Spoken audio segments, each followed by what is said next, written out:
muito brava. Mas eu já sou mãe. E eu não sou mãe de filho pequeno. Eu sou mãe de vocês.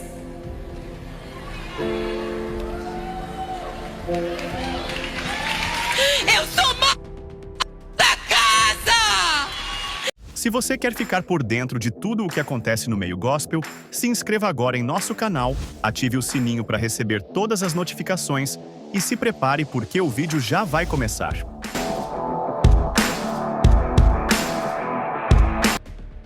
Ana Paula Valadão pregou em sua antiga igreja, a Batista da Lagoinha, em Belo Horizonte. E em certo momento, aos prantos e berros, Ana Paula desabafou e a transmissão ao vivo precisou ser interrompida. Confira. Eu tô muito brava.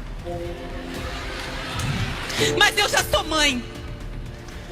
E eu não sou mãe de filho pequeno. Eu sou mãe de vocês.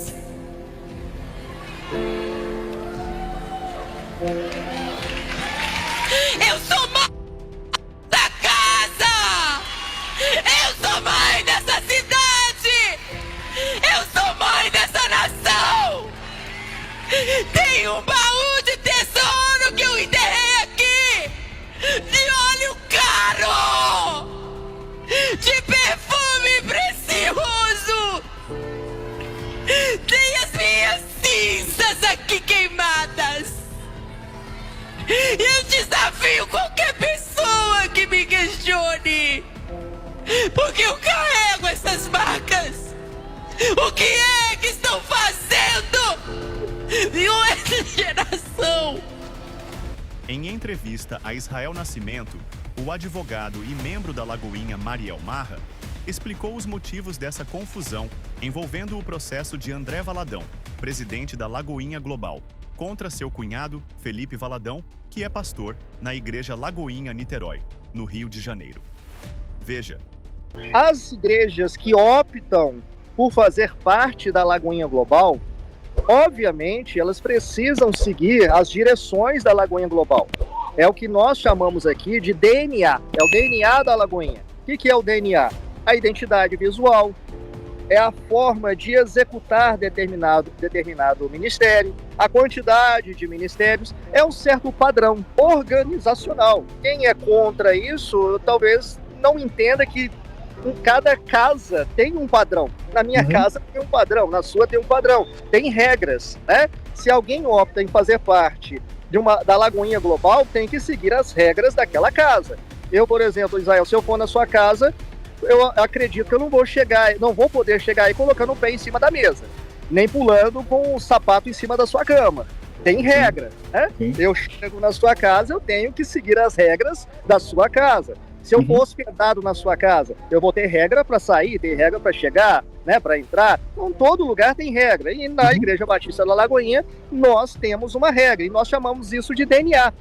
Toda Igreja Batista da Lagoinha, não importa onde ela esteja, ela tem a sua administração própria, né, o seu próprio CNPJ, mas ela tem que aderir às regras da Lagoinha Global, né? A convenção da Lagoinha Global serve para trazer uma certa ordem e um certo padrão.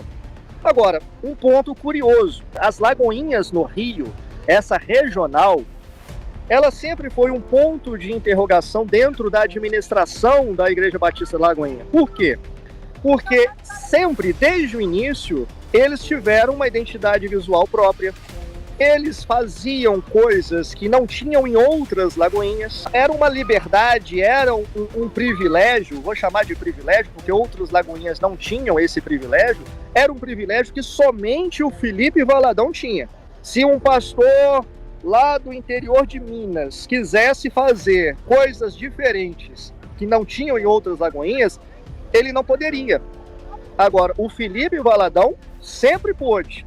Identidade visual diferente, coisas diferentes, embora ele ainda mantesse a mesma linguagem, uma certa semelhança com o que era feito na Lagoinha como um todo, né, na instituição como um todo, na Lagoinha Global como um todo, haviam muitas coisas que eram próprias e específicas das Lagoinhas do Rio. E isso sempre foi desde antes dessa transição do pastor Márcio com o pastor André.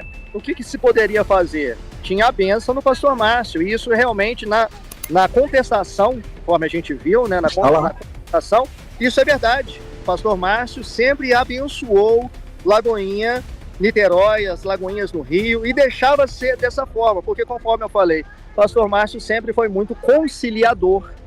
E eu até acredito também que o que ele poderia fazer? Era um genro dele, casado com a filha dele, né? Não tinha como contestar, obrigar. É uma situação muito difícil, porque envolve família. Toda essa ordem, né, que existe dentro da Lagoinha, para que não chegue qualquer um, faça o que bem entenda, né? Porque ficaria muito estranho você ir para uma Lagoinha, lá fala X, tá? Até do ponto de vista teológico, tá, Israel? Lagoinha tem uma linha X, aí você vai para outra, tá falando o contrário da outra. Então, para não acontecer esse tipo de situação, não que eu seja contrário a divergências teológicas, de forma alguma, até porque dentro de Lagoinha isso aí é muito tranquilo. Mas há que se ter um cuidado, há que se ter uma identidade, né? E tudo isso aí é pensado. Agora, sempre Lagoinha, as Lagoinhas no Rio e a Lagoinha em Niterói, você vai ver que a logo dela sempre foi diferente da logo das demais Lagoinhas do mundo. É até importante a gente falar, Israel, o nosso comentário aqui é um comentário em cima de fato, né? Mas o mal-estar, a estranheza, ou até mesmo o escândalo que isso pode gerar para algumas pessoas mais sensíveis, não sou eu nem você que está gerando, não. Então, pelo amor de Deus, gente, não vamos inverter a lógica da coisa, não, porque o que nós estamos fazendo aqui é comentando um fato que já é público. Inclusive, é importante dizer também que essa ação de reivindicação da marca, ela é uma ação pública, então não está sigilosa. Vamos dar como exemplo. Eu sou pastor, né, de uma igreja local, estou citando um exemplo, né, eu sou da matriz, mas digamos que eu fosse pastor de uma igreja local. E sendo pastor de uma igreja local, eu decidisse que eu não quero seguir as diretrizes da Lagoinha Global e não reconheço o pastor André como presidente, né? E aí, quando eu digo presidente, não é só do ponto de vista formal, né? É seguir as diretrizes dele, ter lealdade e obedecer às diretrizes dele. Então, digamos que seja assim, né? Pastor Mariel, pastor de uma igreja local, que não quer seguir as diretrizes do pastor André e da Lagoinha Global. Qual que seria o correto? O correto seria, então, descer a placa da Igreja Batista da Lagoinha e colocar uma outra placa, né? Ou dar um outro nome, uma outra identidade, vou seguir um outro trabalho. E foi isso que o pastor Gustavo Bessa e a pastora Ana Paula Valadão fizeram. Palmas para eles, correto. Não quiseram seguir debaixo da liderança da direção da Igreja Batista da Lagoinha e criaram o próprio trabalho. Sob a direção de Deus, abençoados inclusive pelo pastor Márcio Valadão, mas está lá a igreja diante do trono. Corretíssimo, fizeram ali sem nenhuma confusão, é uma outra instituição, uma outra administração. Agora, fica estranho, sabe? Uma Lagoinha que fica ali como se fosse um apêndice, né? Uma Lagoinha que não é Lagoinha, uma Lagoinha que não segue as diretrizes do pastor presidente. Mas o nome Lagoinha certamente não pertence ao Felipe Valadão. Então ele não pode usar esse nome. E já que ele não quer seguir as diretrizes, que faça então um outro trabalho, siga com o nome dele uma outra coisa. Eu acho que para os membros, e é importante dizer isso também, não estou aqui atacando nenhum dos membros da Lagoinha no Rio de Janeiro, são os meus irmãos em Jesus e tá tudo certo. Aí, para eles, também não vai fazer diferença nenhuma. O trabalho vai continuar o mesmo, todo mundo ali servindo a Jesus e tal. É só mesmo para não gerar confusão, porque se o Felipe Valadão faz alguma coisa, se ele apoia um determinado político aí no Rio de Janeiro, por exemplo, e esse político gera depois um escândalo, esse escândalo não vai ser só para o Felipe, vai ser para a Lagoinha como um todo. É só a foto do Felipe não, vai colocar do pastor André Valadão como se ele tivesse também endossando tudo que o Felipe faz. Então é esse o grande problema, é o que está por trás, sabe? Se o Felipe quer seguir independente, ele já está abençoado pelo pastor Márcio, não vai deixar de ser genro do pastor Márcio, casado com a Mariana, tá tudo certo, mas segue o trabalho dele, que deixe claro para todas as pessoas que ele é uma coisa e a Lagoinha Global é outra totalmente diferente.